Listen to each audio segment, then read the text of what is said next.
Pues vamos a arrancar. ¿A cuántos les gusta la fruta? A ver, dígame cuál es su fruta favorita. A mí me gusta el coco, el mango. ¿Qué clase de fruta a usted le gusta? La sandía, las fresas, la papaya es muy rica también. ¿El durazno? El durazno. Pero ¿a cuántos les gusta la fruta bien podrida, ya que tiene ahí algo que le están haciendo, creciendo? ¿A nadie? Pues aquí vamos a ver una visión de una canasta de fruta de verano, pero es un símbolo del fin de Israel. Entonces esta visión va a ser simbólica, pero normalmente la fruta se recoge cuando se está madurando, pero aquí lo más probable es que es el fin del verano y hay una canasta de fruta. Y las palabras claves que vamos a estar viendo es en aquel día, de los versos 3, 9 y 13, también le nombra día amargo, y en el 11 va a decir vienen días. Entonces lo que la visión nos va a decir literalmente: Israel, viene el día que tu fin, o prácticamente tu fin, ha llegado. La fruta está madura, tú estás maduro, Israel, pero el fin ha llegado de la fruta. Tu fin también ha llegado. Entonces vamos a ver ese juego de palabras: fruta de verano que está madura. La palabra que se usa en el hebreo para esta palabra es la misma que se usa para fin, o no es la misma, sino que se escuchan igual, muy similares, prácticamente riman. Entonces vamos a arrancar ahí con Amós capítulo 8, verso 1. Léalo conmigo, por favor. Dice así: así me ha mostrado Jehová el Señor. He aquí un canastillo de fruta de verano. Entonces, hermanos, el mensaje va a comenzar de la misma manera. ¿Cómo dice? Así me ha mostrado Jehová. Entonces, regrese conmigo al capítulo 7, verso 1. ¿Qué dice? Así me ha mostrado Jehová el Señor. ¿Qué dice el verso 4 del 7? Jehová el Señor me mostró así. ¿Y qué dice el verso 7 del 7? Me enseñó así. Entonces es una repetición de lo que ha estado repitiendo, de diferentes visiones, de diferentes maneras, pero ustedes no han querido entender. Entonces aquí va otro mensaje, el mismo mensaje, pero de otra manera. Quizás de esta manera entiendan que el juicio es inevitable. Y no solamente es inevitable, sino que se aproxima, está cerca, ya está aquí. Entonces la fruta que estamos viendo no aguantó todo el tiempo del verano. Ya es el fin del verano y es lo último de la fruta y ha llegado a su fin. Entonces Dios está diciendo: ha llegado el final, el fin de Israel. También se puede interpretar que el Señor está diciendo: se ha agotado mi paciencia, o sea que ya se me acabó la paciencia. El fin de mi paciencia ha llegado. Los he estado aguantando estos últimos 150 años dándole el mismo mensaje y no han querido cambiar. Entonces dice el verso 2: y dijo, ¿qué ves, Amós? Y respondí. ¿Qué respondió? Un canastillo de fruta de verano. Y me dijo Jehová: ha venido el fin sobre mi pueblo Israel. No lo toleraré más.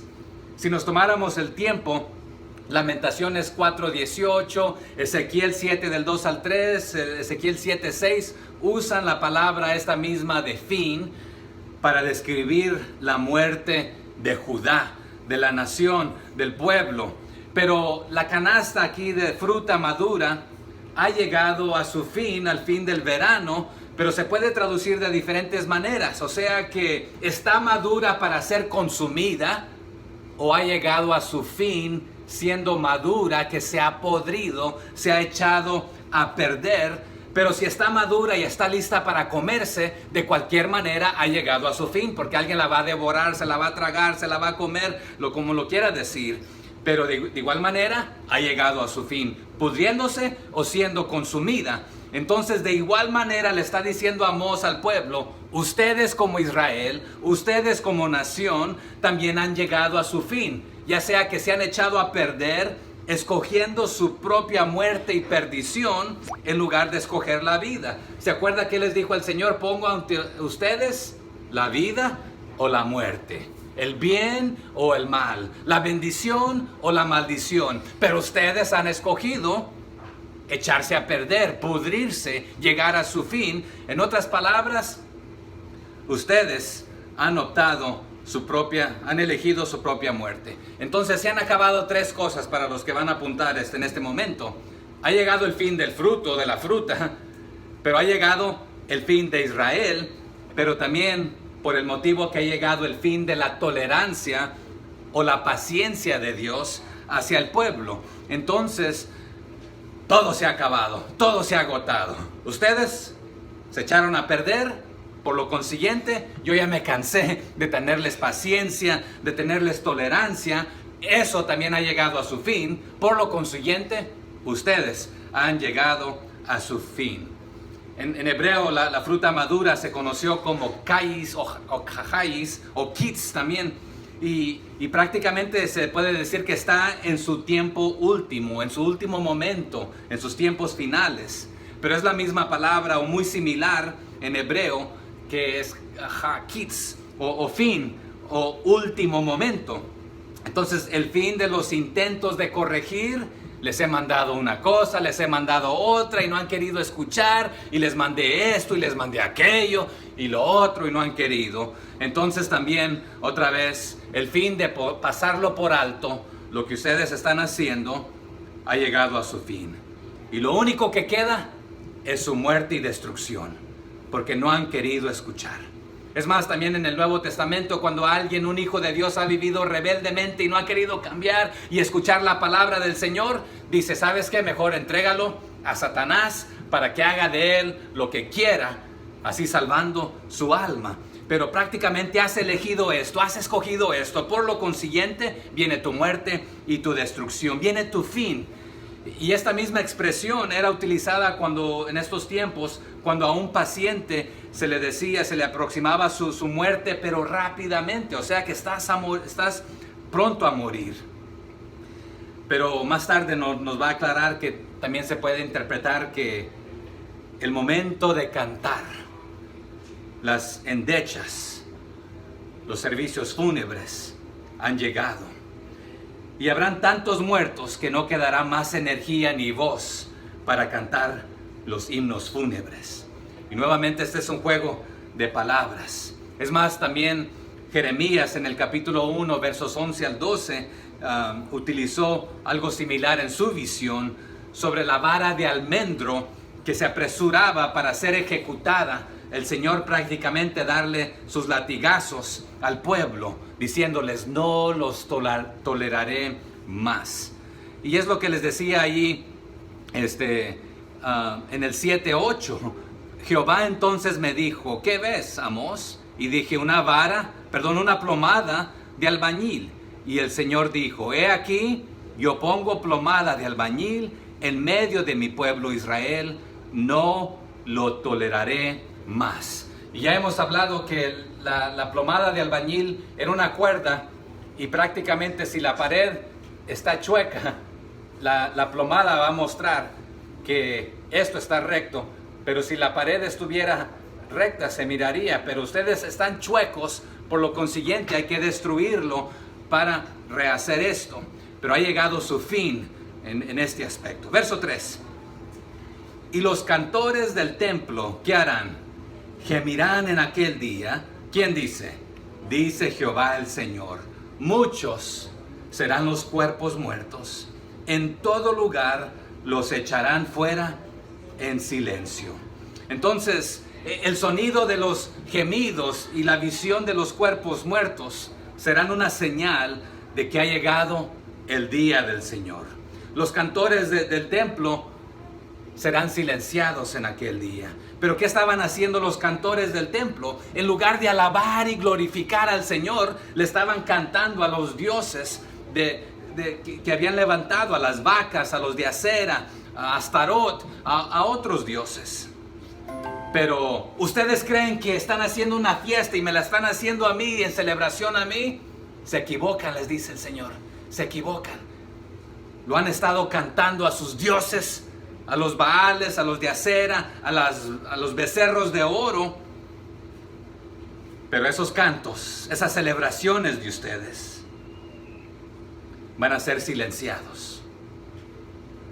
Los cantores del templo de Betel, junto con sus cantos, deberían haber estado cantando y alabando al Señor, pero han estado alabando y cantándole a sus dioses. Pero esos cantos se les van a tornar también van a estar como aullando. Pero al mismo tiempo los cantos de ustedes, las fiestas van a ser silenciadas, pero ustedes mismos van a estar chillando, llorando por estar adorando a los ídolos en Betel en lugar de adorar al único y verdadero Dios. Serán echados en silencio, en el silencio de cantarle a sus dioses, porque habrá tan grande mortandad como para impedir sepulturas, porque todos ahí alborotados por este aspecto. Entonces también en estos tiempos y aún en el Nuevo Testamento vemos que había llorones profesionales. Ustedes también serán silenciados. En el 5:16 de Amós nos dice de la siguiente manera: por tanto, así ha dicho Jehová, Dios de los ejércitos, en todas las plazas habrá ¿qué cosa? Llanto, y en todas las calles dirán: ¡ay! ¡ay! Y al labrador llamarán a lloro, y a endecha a los que sepan endechar. Porque otra vez los profesionales no estarán disponibles porque ellos mismos estarán muriendo. Pero desde la ciudad hasta las afueras, por todas partes, habrá llanto, habrá dolor, habrá lágrimas, habrá tristeza. Todos serán silenciados de sus alabanzas a sus Baales, a sus dioses, a los becerros. Y buscarán dónde ser amparados, pero no encontrarán, nos va a decir más tarde. Y van a sentir el terror, no solamente de la ausencia de Dios, sino que también van a sentir el terror de sus enemigos, que les van a cerrar sus labios. Es más, si usted ve el verso 6:10, ahí de Amós, dice de la siguiente manera: y un pariente tomará a cada uno y lo quemará para sacar los huesos de casa, y dirá al que estará en los rincones de la casa: ¿hay aún alguno contigo? Y dirá: no. Y dirá aquel: calla, porque no podemos mencionar el nombre de Jehová. En otras palabras, la religión de ellos no podrá salvarlos.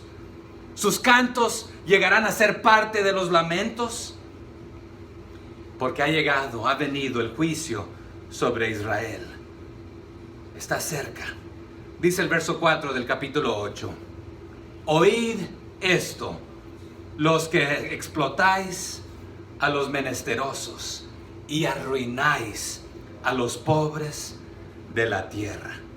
Los principales ricos y poderosos eran los más idólatras. Es más, iban al frente, adelante, dirigiendo al pueblo en idolatría. Pero ¿se acuerdan por qué estaban ricos estos líderes? ¿A quién le quitaban? Al pobre. Se aprovechaban del necesitado, le hacían trampa, y vamos a ver este recalco más tarde. Pero eran los más idólatras y los más culpables de oprimir al pobre.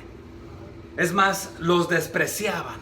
Pero hermanos, despreciar al pobre es también despreciar a Dios, es reprochar a su hacedor, a su creador. Una pregunta que le hago: ¿nos interesan más las riquezas? ¿Nos interesa más el trabajo? ¿Nos interesa más hacer $1 que ayudar al necesitado, al pobre? Las riquezas que se obtienen por la ruina del pobre traerán ruina a los que las obtengan de esta manera, aprovechándose del pobre. Y aquí en estos versículos, hermanos, va a arrancar el juicio de Jehová contra estos principales ricos, líderes poderosos, y avaros. La avaricia misma llegó a ser parte de su caída. ¿Por qué? En el Nuevo Testamento tenemos dos palabras de avaricia. Las hemos visto anteriormente. La primera de avaricia es el amor al dinero. Y el dinero es tu ídolo, es tu Dios. Cuéntenme de qué estaba hecho el becerro que estos estaban adorando. De oro. En este caso el dinero, el oro, era, vamos a hablar cómo se vendía y se compraba en estos tiempos, era a medidas por peso, pero su amor era el oro. Y ese era su Dios. Pero la otra palabra que la Biblia usa en el griego es avaricia también, pero es amor a sí mismo. O sea que tú quieres todas las cosas, pero para ti, para tu deleite, para tu bienestar, para tu jactancia y decir, mira lo que yo tengo, ustedes no tienen esto. ¿Y quién es el Dios ahí? Tú mismo. Pero aquí el juicio comienza sobre estos ricos, principales, poderosos, avaros. ¿Y qué les comienza diciendo ahí en este versículo 4? Oíd esto, escuchen esto, porque no han estado escuchando. Les he querido llamar la atención de una y de otra manera y no han querido. Les interesa más el dinero que escuchar la palabra de Dios. Y no es la primera vez que les dice, oigan, escuchen. Regrese conmigo ahí en Amós 2:6, ¿qué dice? Alguien que me ayude, por favor. La primera parte. Así ha dicho ¿quién? Jehová. ¿Qué les dijo en el 4:1? Oíd esta palabra. ¿Quiénes? Vacas de Basán. ¿Y cómo? ¿Por qué les llamó vacas? Porque estos líderes poderosos se habían enriquecido quitándole de la boca a los pobres, a los necesitados, a los huérfanos, a las viudas, para ellos tener más y luego lucirse diciendo, mira lo que le traemos a Dios. Según era para Dios, Dios, pero era a sus dioses de oro. ¿Y qué les dice en el 5:1? Oíd esta palabra que yo levanto para para lamentación sobre vosotros, casa de Israel. Entonces ustedes han estado viviendo en ignorancia. Les vuelve a decir aquí en el 8:4. Por lo consiguiente les invito a escuchar, por favor, a oír, porque están explotando al pobre, maltratando al pobre. En estos tiempos Israel y todo el pueblo había sido una sociedad, una comunidad que vivía de la agricultura, del producto de la tierra, sembrando, cosechando, pero para estos tiempos habían dejado mayormente la cosecha, la agricultura, y se habían convertido en comerciantes. Vivían del comercio, pero por fraude, no por trabajo legal y correcto. ¿Sabe qué hacían? Empleaban medidas más chicas que las del tamaño oficial y utilizaban balanzas falsas. Y todo esto se hacía en los negocios, pensando más en el negocio y en el dinero que pensando en los pobres y necesitados. No se detenían a pensar de que el pobre, con todo su esfuerzo, con trabajos, a veces tenía ahí para un bocado lo básico, lo elemental, lo necesario de la vida. Y después de trabajar tanto, lo único que tenía era para comprarse a veces un calzado, un zapato. A veces hasta descalzos andaban. Es más, entre todos los códigos morales del Medio Oriente antiguo, solamente había un pueblo, el pueblo de los hebreos, de los judíos, que tenían leyes que prohibían que se usase medidas falsas. Y no nos vamos a tomar el tiempo, pero si usted lo quiere anotar y buscarlo más tarde, allá en Levítico capítulo 19, versos 35 y 36, también en Deuteronomio 25, del 13 al 16, encontramos que se les prohibía esto, de hacer fraude, de modificar las balanzas, los precios, y vamos a hablar esto. Pero las naciones paganas empleaban esto, pero ustedes van a ser diferente. Es más, en un tiempo Jesús a sus discípulos les dijo, ustedes ven que los líderes, los grandes, se aprovechan de los pobres, de la comunidad, de los que lideran y los usan para exprimirlos y sacarles el jugo, pero no será así con ustedes. El que quiere ser el mayor, ¿qué tiene que hacer? Ser el servidor. Vamos a ser diferentes. Pero aquí la nación era la que debería ser diferente y no utilizar falsas pesas y hacer fraude. Se esperaba mejor del pueblo de Dios, que no haría semejantes injusticias a su prójimo. En lugar de ayudarle, se estaban aprovechando, cuando deberían amar a su prójimo. ¿Qué es lo que nos manda el Señor? Amarlo a Él, ¿con qué? Con todo, con toda tu mente, tus fuerzas, tu corazón, todo lo que eres. ¿Y a quién más? A tu prójimo como a ti mismo. Allá en Levítico 19, del 13 al 18, les había mandado esto también. Entonces, el mensaje hermanos, debe ser oído ¿y para quién es este mensaje? Para toda persona que trata injustamente y sin compasión al humilde, al pobre, al necesitado, en lugar de ayudarle en su necesidad. Pero hermanos, hay una ley de la cosecha, se le nombra. Lo que siembras, cosecharás. Y aquí va un detalle importante. La paga del pecado es ¿qué? Muerte. Sembraste pecado, vas a cosechar muerte. Y un día, hermanos, el Señor nos pagará por todas nuestras acciones, sean buenas o sean malas. Él no paga cada semana o cada quincena, pero un día pagará. Él pesará todo. No es para ganarnos el cielo o el infierno, sino que toda obra, sea buena o sea mala, el Señor la va a juzgar. Pero les está diciendo Amós al pueblo: ha llegado el día de la paga de estos líderes que están menospreciando y maltratando al pobre. Es más, si lo tradujéramos directamente para nuestro vocabulario el día de hoy, del hebreo al día de hoy, te tragas al menesteroso, te tragas su comida, le quitas el bocado de su boca y te lo comes a él vivo porque lo maltratas y lo exprimes. Es más, esta palabra que es utilizada aquí es anhelar y desear y codiciar todo lo que tu prójimo tiene, pero haces esfuerzo para quitárselo, para tú estar mejor. O sea que, y a veces como padre como que se vale, ¿verdad? Porque a veces hay un bocadito y uno está por metérselo a la boca y un hijo se lo pide, ¿qué hace uno? Se lo da.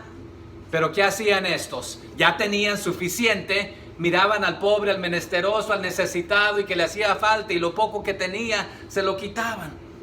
Lo anhelaban, dice Job 7:2, este es el anhelar sus bienes de ellos. Pero lo estás echando a perder, lo arruinas, lo exterminas, se puede traducir también. Exterminas al pobre atropellándolo y pisoteándolo con tu codicia. Y se acuerdan, la ley y la regla era de velar por las viudas, los huérfanos, los necesitados.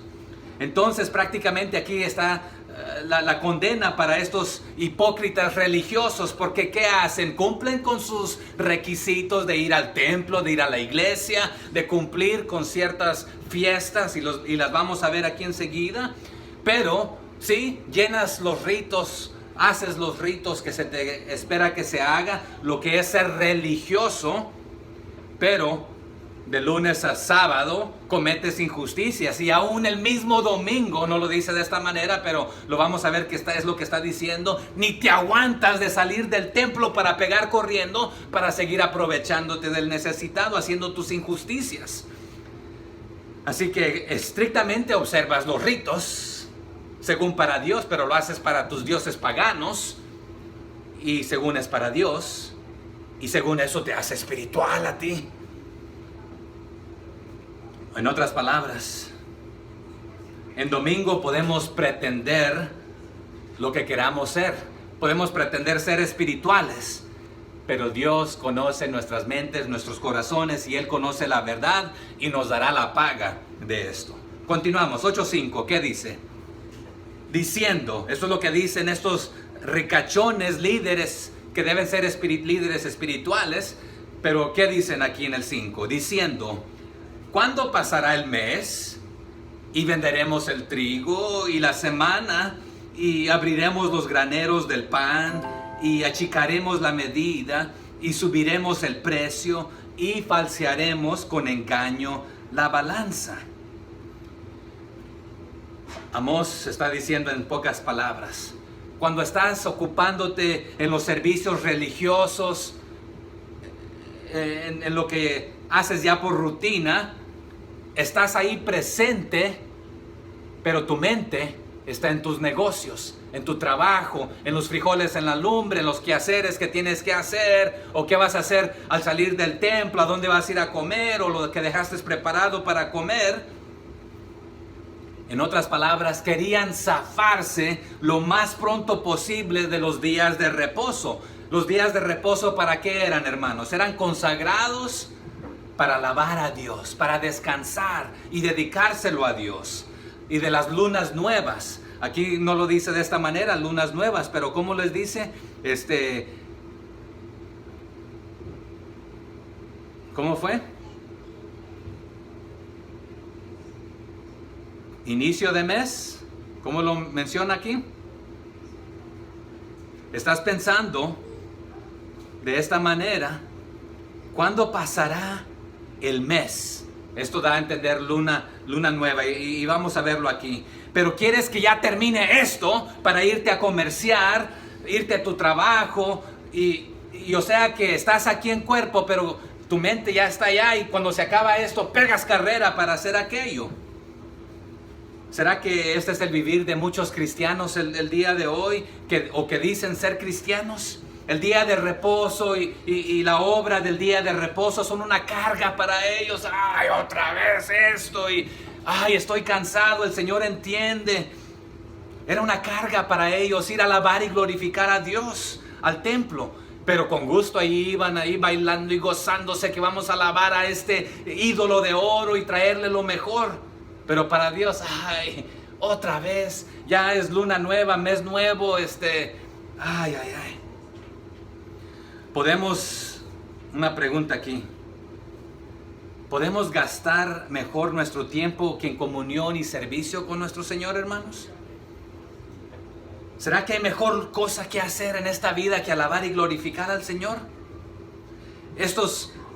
Este pueblo estaba cansado de los deberes santos y solemnes, pero para ellos les importaba más sus negocios. Valía más su trabajo, el dinero, el oro. Y prácticamente se saboreaban y se les hacía agua a la boca pensando en cómo vamos a ganarnos un centavo más, un 5 más acá, cómo nos vamos a aprovechar de esto y de aquello y para nosotros enriquecernos más. ¿Cómo le vamos a robar a este pobre? ¿Cómo le vamos a hacer estafa aprovechándonos de ellos? Pero nuevamente aprovecharnos o maltratar o faltarle el respeto a un pobre es prácticamente hacerlo a Dios, porque Dios es el defensor de las viudas y de los huérfanos, de los necesitados, pero quiere utilizarnos a nosotros como sus manos, sus pies, su boca. Pero estos, en lugar de ser utilizados para honra y gloria de Dios, estaban haciendo todo lo contrario. Amaban más el mercado, su comercio, que los días de reposo, que el ir a alabar y glorificar al Señor.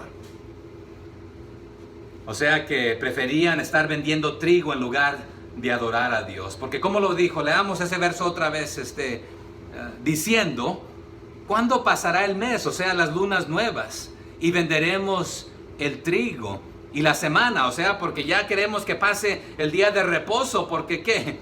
Queremos abrir los graneros de pan. ¿Y qué cosa? Ya maquinamos cómo vamos a hacer trampa aquí. Y achicaremos la medida y subiremos el precio y falsearemos con engaño la balanza.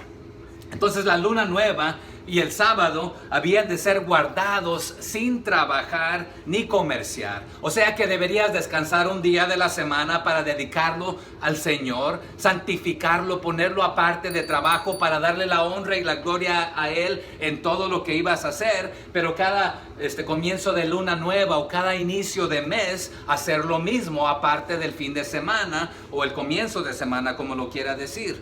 Entonces el mes aquí, el primer día del mes lunar, era una fiesta solemne a Dios, en la que se suspendían todas las actividades comerciales. Y no vamos a ir a ver las citas, pero está Números 28, del 11 al 15, Primera de Samuel 25, Segunda de Reyes 4, 23, Salmo 81, 3, pero los voy a invitar a Números 10, 10, que me acompañe allí, por favor, y luego regresamos aquí a Amós 8, donde estamos. Números 10, 10, ¿lo tiene? Y en el día de vuestra alegría y en vuestras solemnidades, es lo que dice ahí, y en los principios de vuestros meses, plural, ¿verdad? Entonces aquí va, tocaréis, ¿qué haréis? Tocaréis las trompetas sobre vuestros holocaustos y sobre los sacrificios de paz, y os serán por memoria delante de vuestro Dios. ¿Quién ha dicho esto? Yo, Jehová, vuestro Dios. Entonces, pero ellos estaban apurados, ya que pase esto, vámonos, porque queremos ir a trabajar para ganar nosotros 5 y vivir bien nosotros. Pero no querían que llegara ese día, porque este día les quitaba un día de trabajar. En Nehemías 10:31 también les dice de la siguiente manera: asimismo, que si los pueblos de la tierra trajesen a vender mercaderías y comestibles en día de reposo, nada tomaríamos de ellos en ese día, ni en otro día santificado. En otras palabras, no es día de andar comerciando, trabajando. Dedícaselo al Señor para alabarle, glorificarle, meditar en su palabra, pensar en Él, servirle a Él. Pero eso es lo mínimo que se esperaba. No es nomás alabar y glorificar a Dios un día de la semana, sino es un estilo de vida. Pero ustedes dicen: vamos a negociar, vamos a regatear, vamos a robar, vamos a vender, vamos a hacer trampa, vamos a engañar para ganarnos nosotros otros 5. ¿Qué hacían aquí en estos tiempos? Solían pesar los ciclos al hacer los pagos. Allá en Génesis 23, 16 tenemos un ejemplo. Pero cometían doble, triple fraude de diferentes maneras contra la ley. Porque en Levíticos 19, en Deuteronomio 25, en Proverbios 11, en Miqueas 6, se les anima a que no hagan esto. Pero ¿qué dice? Vamos a achiquitar la medida, pero vamos a subir el precio y vamos a modificar la balanza. Entonces, en otras palabras, hacían 3 fraudes a su favor. ¿Cuáles eran? Bueno, era para engañar al consumidor, alterando la porción, el precio y el peso. Dígalo conmigo: porción, precio y peso. Porción, precio y peso. Pero usted y yo como consumidores, ¿qué queremos siempre? Las 3B, ¿verdad? Algo bueno, bonito y barato. Así que andaba ahí consiguiendo algo, un consumidor, y quería algo bueno, bonito y barato. Pero el israelita, el judío, decía: bueno, ¿cómo le puedo hacer trampa para sacarle otro centavo a esto? Bueno, le voy a dar menos porción, voy a chiquitar la medida, voy a subir el precio y voy a modificar la balanza. Porque cuando se pagaba con ciclos o no había billetes así como tenemos hoy, que representan el oro que está. ¿Dónde está el oro aquí de Estados Unidos? En una fortaleza que se llama Fort Knox. Si usted quiere ir a ver cuánto oro hay, a ver, inténtelo y luego me dice cómo le fue. Pero ese oro, el dinero, el billete, las monedas representan cuánto oro hay ahí. En estos tiempos se pagaba con peso y basado en el peso, eso era lo que valía. Pero hermanos, nosotros los hispanos somos buenos para esto, para comerciar. Hoy se nos considera sagaces y astutos y somos buenos comerciantes. Porque, por ejemplo, cuando se va a comprar un carro, lo miras, quizás tiene ahí el valor de $3,000. Eso es lo que lo quiere vender, y usted le dice: eso no sirve. Mira, tiene este defecto, tiene aquello, por mucho te ofrezco $2,000 si quieres, si te va a ir bien. Bueno, pues es que necesito el dinero, y pues ok, lo vende por $2,000. ¿Y qué hacemos nosotros? Nos damos la vuelta y lo vendemos por $3,000.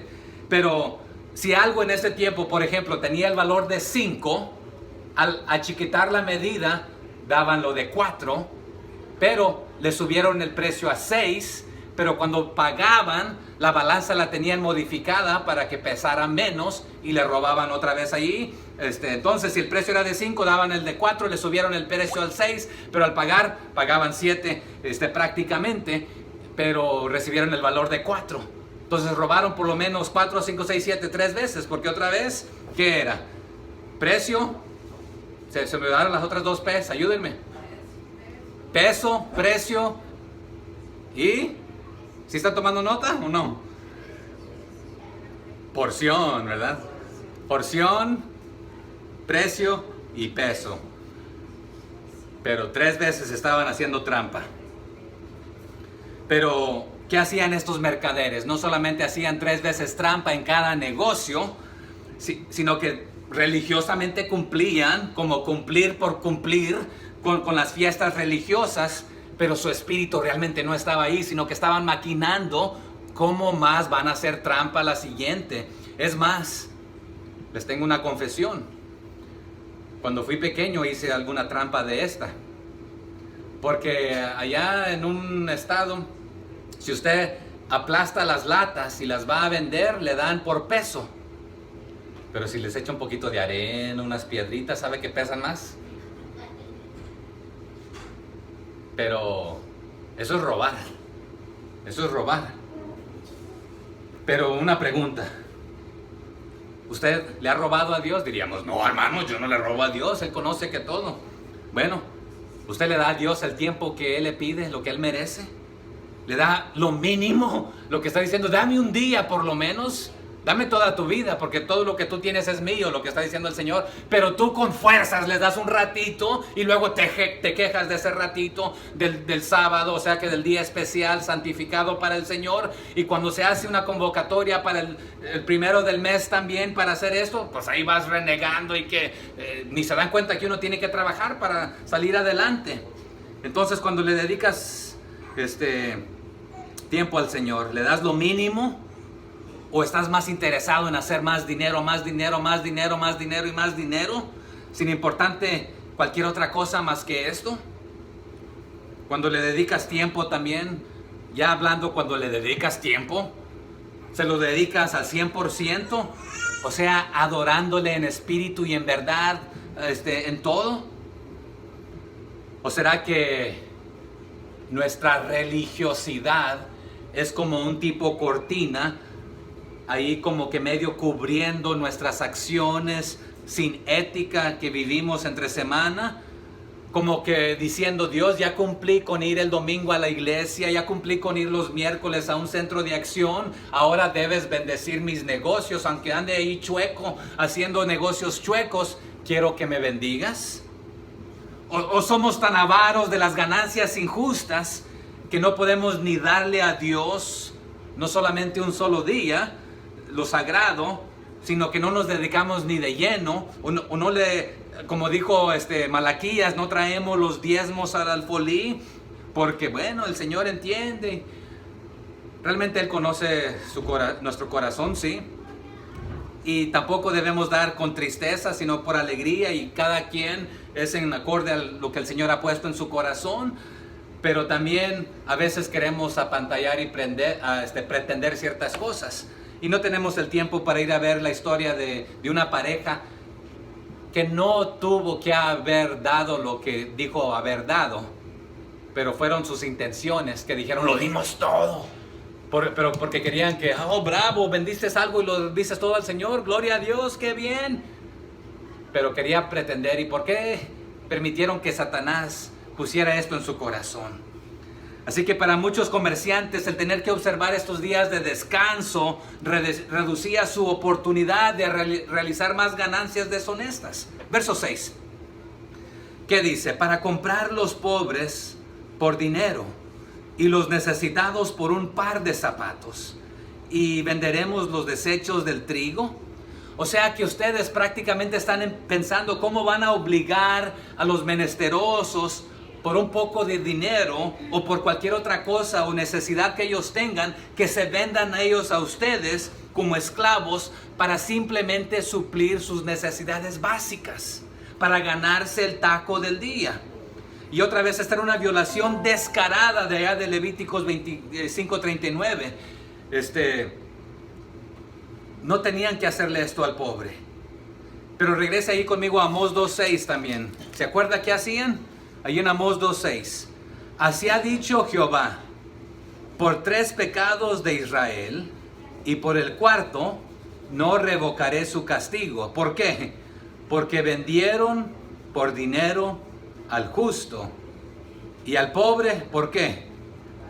Por un par de zapatos. Entonces el pobre no tiene ni para los zapatos, pero quiere zapatos. Entonces lo compraban, se vendía a ellos y ellos lo vendían como esclavo para que estuviera esclavizado, simplemente para ganarse las necesidades básicas. Pero note qué dice ahí la última parte del verso 6 del 8. ¿Qué dice? Ayúdenme. Y venderemos, ¿qué cosa? Los desechos del trigo. Desechos del trigo.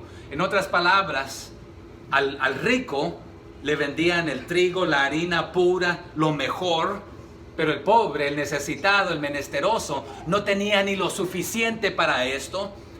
Entonces al pobre, ¿qué le vendían? Le vendían paja mezclada ahí con otras impurezas, que ninguna de estas tenían sustancia nutritiva, pero no solamente le achiquitaban la medida, sino de la porción que le vendían, iba mezclada con basura para que pesara más. Entonces no solamente le dieron menos, sino los desperdicios del trigo, llevaba otras impurezas mezcladas allí, junto con su grano, con su cereal, llevaba piedritas ahí para que pesara más, otras basuritas. Y con trabajos el pobre podría comprar esto, pero ellos astutamente, supuestamente para ganarse otro centavo, vamos a hacerle esto y vamos a vendérselo al que no tiene dinero para comprarlo. El verdadero trigo, el cereal, la harina, etc. Verso 7, ¿qué dice? 8:7. Por lo consiguiente, Jehová, ¿qué hizo? Juró por la gloria de Jacob: no me olvidaré jamás de todas sus obras. Pero no es la primera vez que aquí algo se jura por la gloria de Jacob. Regrese ahí conmigo al 4:2 de Amós, por favor. ¿Qué dice el 4:2?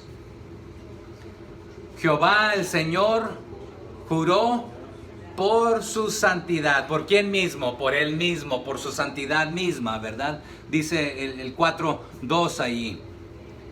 Pero lea ahí conmigo el 6:8 del capítulo 6, verso 8, por favor. Jehová el Señor juró por sí mismo. Jehová de los ejércitos ha dicho: abomino, ¿qué cosa? La grandeza de Jacob, y aborrezco sus palacios, y entregaré al enemigo la ciudad y cuanto hay en ella. Entonces aquí está un juego de palabras en el 8:7. Jehová juró por la gloria de Jacob. En otras palabras, está jurando Dios por sí mismo, por su santidad, por su grandeza, pero también está jurando por la grandeza que Jacob, que el pueblo siente por sí mismo. Pero realmente es una bajeza. Jacob es nada. Vaya conmigo ahí en el verso 2 del capítulo 7, por favor. Ahí en contraste. Amós 7:2, ¿qué dice? Y aconteció que cuando acabó de comer la hierba de la tierra, yo dije: Señor Jehová, perdona ahora. Note esta pregunta: ¿quién levantará a Jacob? ¿Por qué? Porque es pequeño. Jacob es pequeño, pero se siente la mamacita de Tarzán, se siente la gran cosa, y que no necesita a Dios, que es autosuficiente. Lo que él ha ganado, lo que él ha hecho con su astucia humana, negociando, robando, haciendo trampa, siente que es grande. Es más, en estas épocas era la cúspide de su riqueza, y sentían que no necesitaban a Dios ni a nadie. Ellos mismos podían. Entonces, por lo consiguiente, aquí Dios está jurando por su propio nombre, por su propia santidad, pero también el juego de palabras: pero odio esta grandeza que tú, esta altivez tuya, este orgullo tuyo. Por lo consiguiente, también aquí estoy jurando por la gloria que tú crees tener, que es falsa, pero estoy jurando por mi propia gloria, por mi propia santidad, mi propia divinidad. Pero tú te crees divino y santo y grande, pero bueno, realmente eres pequeño, eres nada sin mí. Eres orgulloso, Jacob. Entonces deberías depositar tu confianza en mi grandeza, el Dios de Jacob. Yo te puedo hacer grande y te he hecho grande, pero deja de confiar en tu orgullo, Jacob. Deposita tu confianza en mi grandeza. Entonces el verdadero orgullo de Jacob. Entonces entiende la diferencia ahí. Jehová de los ejércitos debería ser el verdadero orgullo de Jacob, pero se ha puesto en sí mismo como su propio orgullo. Pero le dice, no me olvidaré. Esto quiere decir, no pasaré por largo sin castigar lo que has estado haciendo y no has dejado de hacer, aún después de una y otra amonestación. Pero es algo muy similar que les dijo allá en el verso 2 y en Oseas 8:13 y 9:9. Pero Dios recordará su pecado y cada pecado trae consecuencia, por lo consiguiente viene su castigo. Verso 8 del capítulo 8. Otra pregunta aquí. ¿No se estremecerá la tierra sobre esto? ¿No llorará todo habitante de ella? Subirá toda como un río y crecerá y mermará como el río de Egipto. O sea que este temblar se compara aquí con las inundaciones del río Nilo. Este río normalmente solía crecer aproximadamente unos 20 pies y después bajaba. Y a veces ahí estaba en esta rutina, cada año o a veces cada 2 años. ¿Y qué hacía? Arrojaba cieno y lodo. Es más, allá en Isaías 57:20 nos habla de esto también. Pero nuevamente, no es la primera vez que se habla de este terremoto. Aquí nos está hablando de un terremoto. Lea ahí conmigo en Amós 1:1. ¿Qué dice en Amós 1:1? Las palabras de Amós, que fue uno de los pastores de Tecoa, que profetizó acerca de Israel, ¿cuándo? En los días de Usías, rey de Judá, y en días de Jeroboam, hijo de Joás, rey de Israel, 2 años antes del terremoto. ¿Qué dice el 2:13? Pues he aquí, yo os apretaré en vuestro lugar, como se aprieta el carro lleno de gavillas. Entonces los voy a sacudir y los voy a estremecer de esta manera. ¿Qué dice el 3:14? Que el día que castigue las rebeliones de Israel, castigaré también los altares de Betel, y serán cortados los cuernos del altar y caerán a tierra por este temblor y por este terremoto. Y más tarde vamos a ver en el 9:1, vi al Señor que estaba sobre el altar y dijo, derriba el capitel y estremezcanse las puertas y hazlos pedazos sobre la cabeza de todos, y el postrero de ellos mataré. Entonces hablan de este terremoto que hará que la tierra sufra estos efectos. Pero comúnmente el río crecía y después de crecer traía su lleno, su lodo, pero va a venir a causa de este terremoto, de este temblor. Y la historia nos dice que sucedió en el año 763 antes de Cristo. Pero estos temblores de la tierra a menudo son asociados con la presencia del Señor.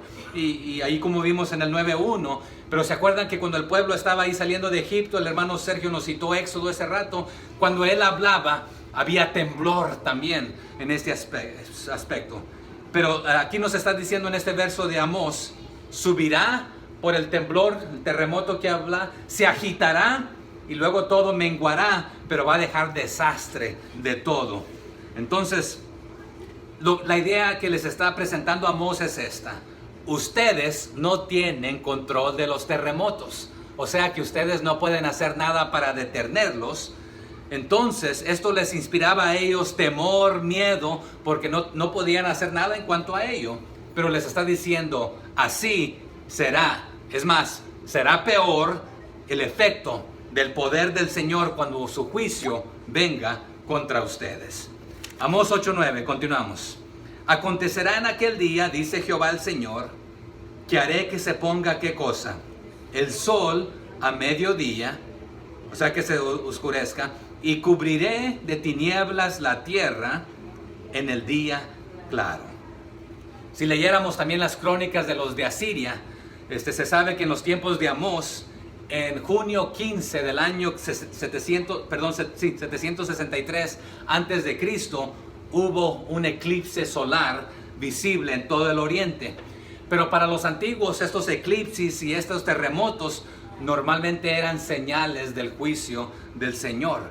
Es más, en Joel, que acabamos de pasar, Joel, si quiere acompañarme ahí al 2:10, ahí rápidamente, dice, delante de él temblará, ¿qué cosa? La tierra. Se estremecerán los cielos, y el sol y la luna se oscurecerán, y las estrellas retraerán su resplandor. Entonces también los historiadores nos dicen que aproximadamente 11 años después de que Amós profetizó, hubieron dos grandes eclipses. Uno durante una de las festividades que se conocía como Sukkot.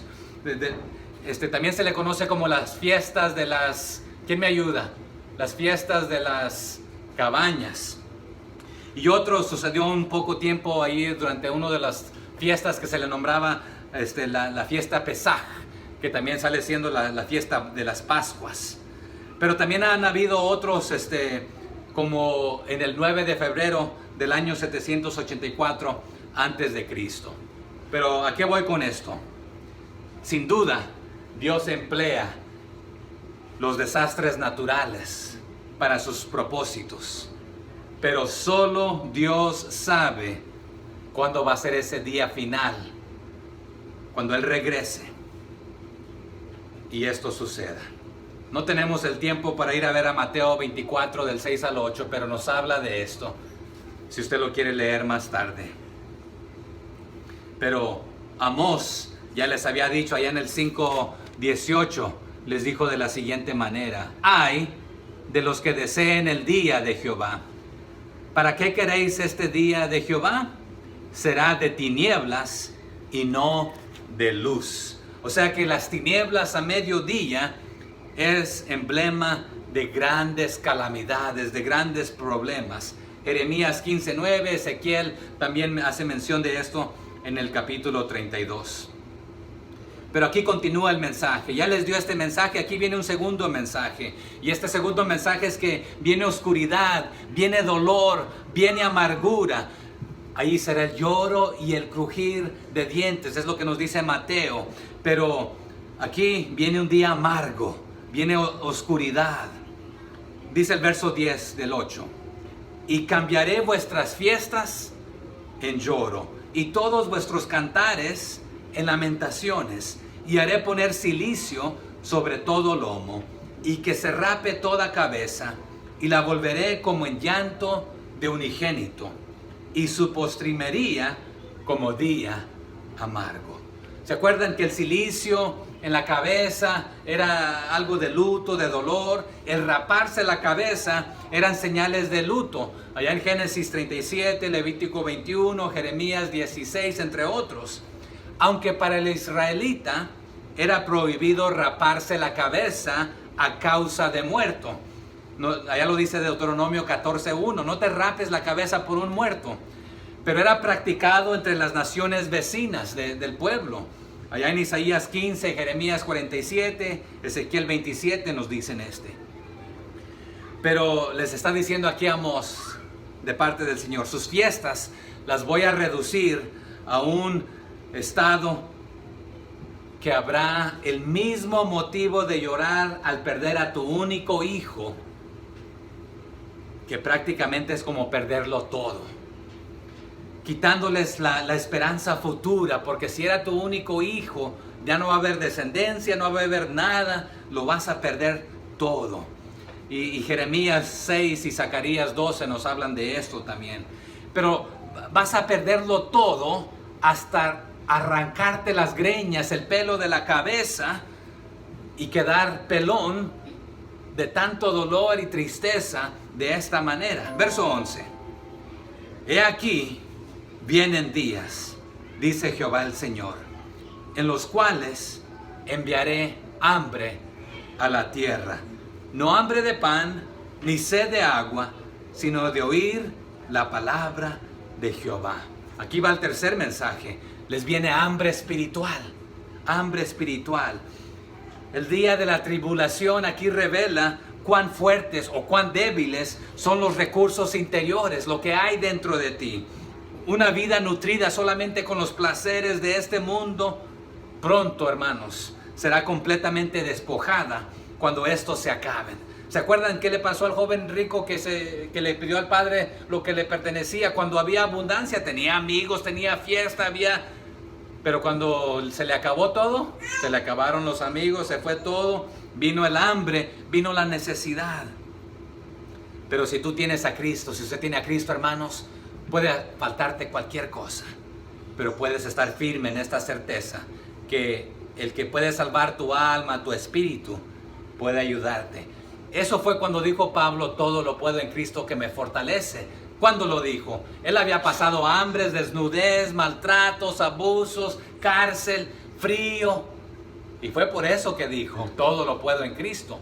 Pero usted y yo lo decimos a veces cuando todo nos va bien o cuando tenemos un reto ahí. Pero también debemos aprender a pasar por estos tiempos. Pero esta hambre, hermanos, no va a ser de hambre física. Y esta sed no es de sed física, sino será espiritual. Y el hambre y la sequía son parte del castigo de Dios. Y lo reserva para estos tiempos. Es más, pudiéramos ver muchas citas, no lo vamos a hacer, pero hay varios ejemplos. Pero lo reserva para el tiempo de rebeldía del pueblo del Señor, mostrándole su descontentamiento con ellos cuando desobedecen descaradamente la palabra del Señor. Les he hablado, les dice en Isaías, y nadie me ha escuchado. Me traen ahí ofrendas, pero es como que me mataran un perro.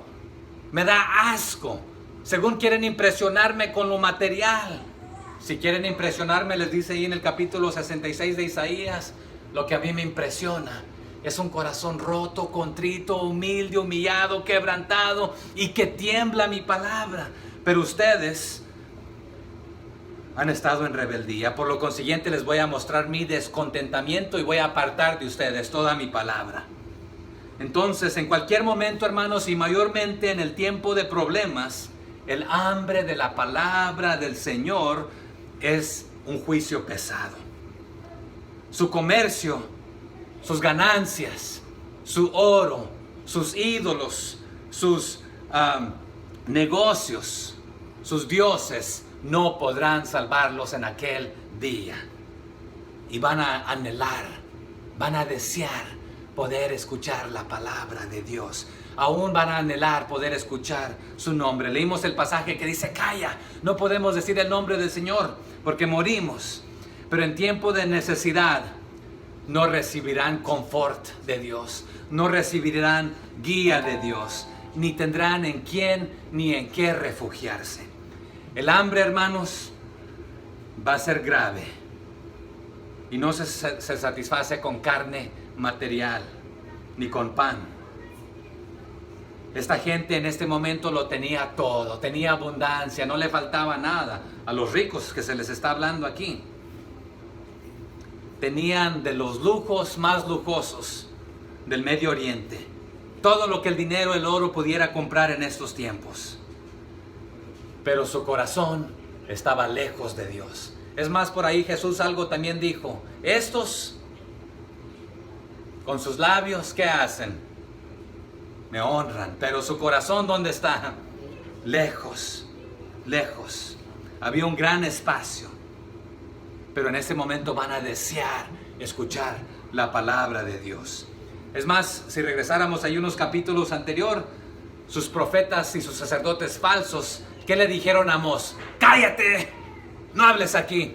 Vete a ganar tu pan allá en tu tierra. Si eres profeta profesional. ¿Y qué les contestó Amós?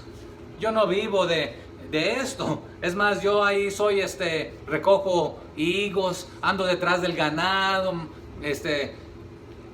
no soy un profeta profesional, pero el Señor me dijo, ve y hazte esto, ve y profetízales, y yo fui obediente. Pero ¿qué le dijo el profeta Amasías? Cállate. ¿Qué le dijo el rey Jeroboam, el que levantó ahí el becerro? Cállate, vete a tu tierra. Entonces, ¿eso es lo que quieren? ¿Quedarse sin la palabra de Dios? Entonces, ¿quieren vivir como les dé su regalada gana? Pues vivan como ustedes quieren. Ya vine a decirles la palabra de Dios. Se van a quedar sin palabra de Dios. Pero se van a dar cuenta que eso no era lo mejor. Aquí en un tiempo las escuelas dijeron, fuera Dios, fuera los 10 mandamientos, fuera esto. Y no sé cuántas balaceras ha habido en las escuelas, que han habido muchos muertos.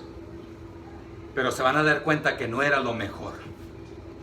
Es más, este pueblo hacían sus peregrinaciones ahí a Samaria, a Dan, a Beerseba. Y no solamente hacían estas peregrinaciones, sino que llevaban de su mejor voluntariamente ahí grandes sacrificios para sus dioses. Pero se les está diciendo, todo esto, junto con sus sacrificios, su oro, su plata, sus negocios, ustedes van a morir podridos. Y no van a ser salvos porque no va a haber dónde ni en quién refugiarse. Amasías les había prohibido a Amós predicar la palabra de Dios en Samaria y en Betel. Que Betel significaba ¿qué cosa, hermanos? Casa de luz, casa de Dios, donde debería alumbrar la luz, la palabra de Dios. Pero aquí no puedes predicar, le dijo el rey Jeroboam y el profeta que él había puesto ahí, falso, el sacerdote ahí, nos dice el 7:10 de Amós. Le dijeron, cállate, aquí no puedes. Bueno, pero ¿qué dice el Señor, hermano? No solo de pan vivirá el hombre, sino de ¿qué cosa? De toda palabra que sale de la boca del Señor. Pero nos dice Mateo 4:4 y Lucas también ahí, ¿verdad? Pero van a desear alimentarse de la palabra del Señor. Pero el pueblo no deseaba la palabra del Señor en este momento. Le ofendía, no querían escucharla, querían hacer lo que les daba su regalada gana.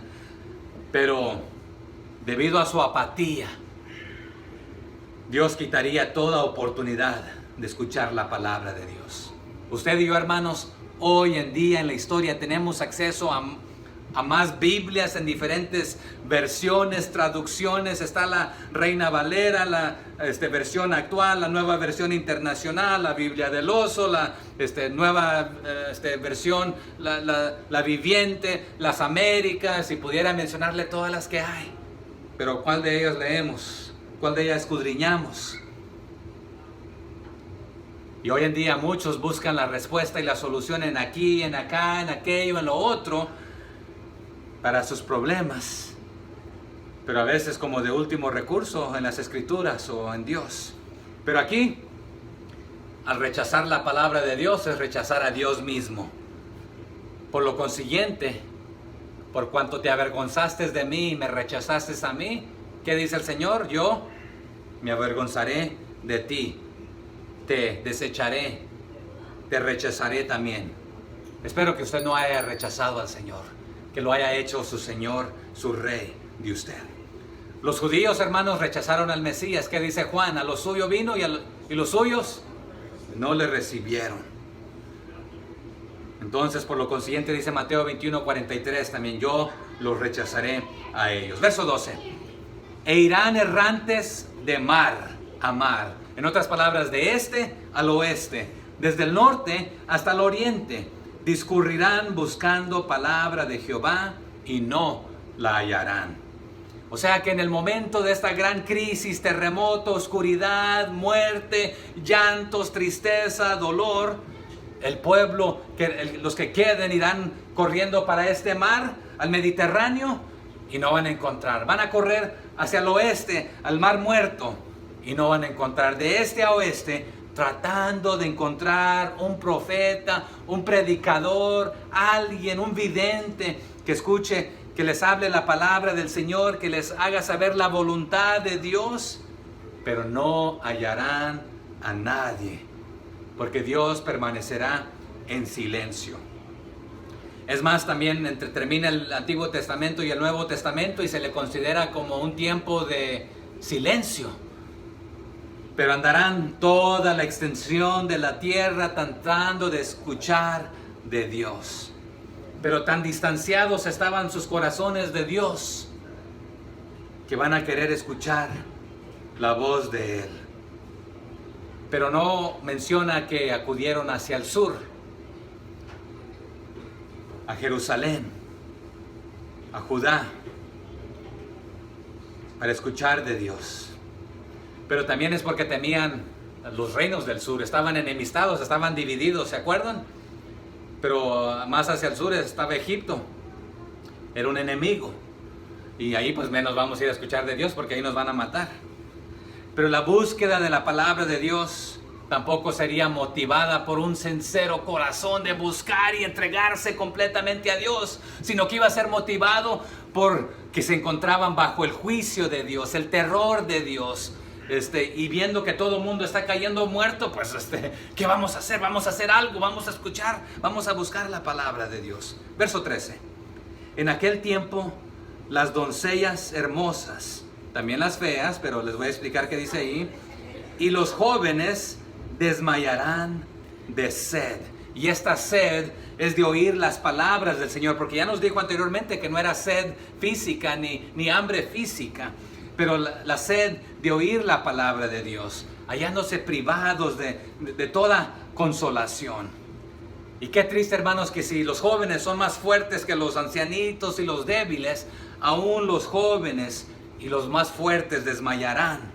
Cuánto más los enfermos, Pero ¿qué nos dice Isaías 40, 30 al 31? Que Él da fuerzas ¿a quién?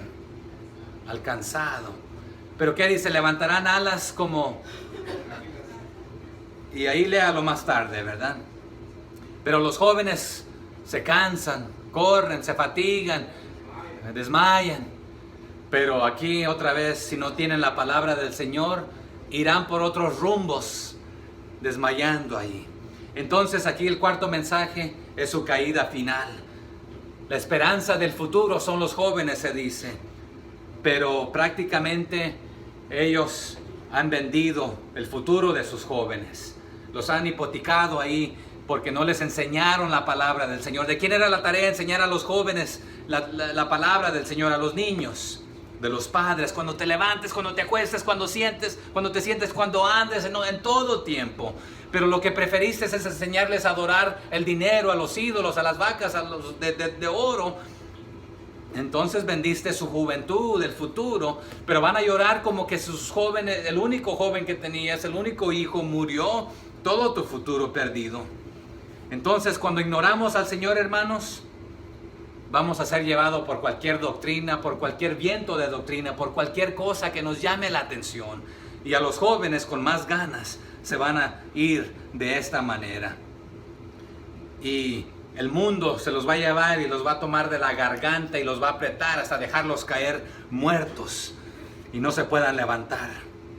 Y nos dice el verso 14: los que juran por el pecado de Samaria y dicen: por tu Dios, oh Dan, y por el camino de Beerseba caerán y nunca más se levantarán. El pecado de Samaria, ¿cuál había sido? Bueno, lo leímos en el capítulo 7, versos ahí 10 en adelante, que el rey Jeroboam había puesto a Amasías como su propio sacerdote. Ahí en Betel, él había puesto ahí un becerro de oro, lo instaló para que no fueran a adorar ¿a dónde? A Jerusalén. Entonces Jeroboam el primero, rey de Israel, allá en Primera de Reyes 12 y en Oseas 8 nos habla de esto. Pero estos prominentes santuarios estaban ubicados en Dan, en Beerseba, en Betel, pero eran indicativos de todo el territorio del país. Pero aquí esta frase, juran por el pecado de Samaria, o sea que adoran el becerro, se puede traducir en Deuteronomio 9, en Oseas 4, en el Salmo 63, y ahí donde dice el camino de Beerseba, es el modo de adorar a sus dioses de acera, a sus ídolos de oro. Y tu Dios, ahí en esta frase del último versículo ahí, que está en Dan. o sea, el otro becerro de oro que está en Dan. Y Primera de Reyes 22 del 26 al 30 nos habla de esto. Pero viva tu Dios, viva el camino tuyo, o bien por tu Dios, oh Dan, tan seguramente como que tú vives, vive tu Dios, oh Dan. Pero ¿cuáles eran los dioses de Dan? Los becerros de oro, los de acera. ¿Y cuál era el pecado de Samaria? Su pecado, su culpa, su vergüenza era la adoración cargada de culpa de acera, se le nombraba. La adoración cargada de culpa de acera. Adoraban otra vez, se acostaban, se ensalivaban ahí con el mundo, tenían sus relaciones románticas con el mundo, pero según era adorando a Dios. Bueno, esta es tu culpa, tu pecado, tu vergüenza, y está cayendo sobre tu propia cabeza lo que has hecho. Por lo consiguiente vas a ser destruido, destruida, todos ustedes. ¿Qué adoramos nosotros, hermanos? ¿A qué le damos más importancia? ¿A los quehaceres, a las preocupaciones, a los negocios de este mundo? ¿O está Dios en el centro, soberano sobre todo, preeminente sobre todo? Mi oración es de que no solamente le demos un día a la semana y un día al mes, sino que vivamos con vidas consagradas, enteramente, dedicadas, devotas, adorándole, sirviéndole a Él, poniendo todo a sus pies, diciendo: Señor, todo es tuyo ultimadamente, y lo que tengo en mis manos, tú me lo has dado.